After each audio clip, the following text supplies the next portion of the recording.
அல்லாஹ்வுடைய பிரம்மாண்டத்தை வந்து சொல்லக்கூடிய வசனங்கள் இது.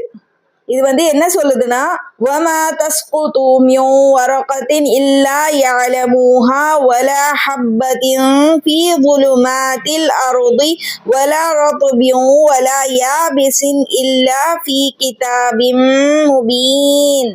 ஒரு இலையும் கீழே விழுவது அவனுக்கு தெரியாமல் விழுவதில்லை. பூமியிலே இருளில் ஒளிந்து கிடக்கிற ஒரு விதையும் அவனுக்கு தெரியாமல் இல்லை. காய்ந்ததோ பசுமையானதோ தெளிவான அவனுடைய பதிவேட்டில் இல்லாமல் இல்லை.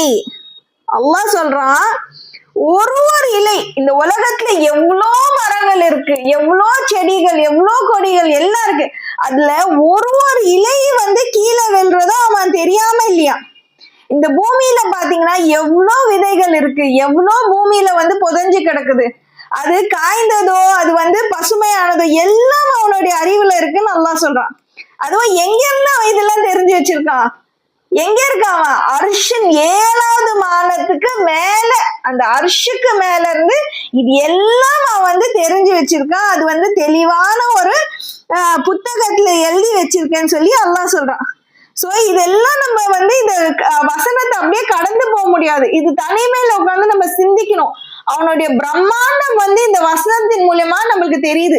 அவன் எப்படியாப்பட்டவன், அவனுடைய கண்ணியம் என்ன, அவனை நம்ம எப்படி நம்ம பாக்குறோம், அவனுடைய பாக்குற பார்வையே நம்ம வந்து மாறிடும் இன்ஷா அல்லாஹ் இந்த வசனத்தை எல்லாம் நம்ம சிந்திக்கும் போது.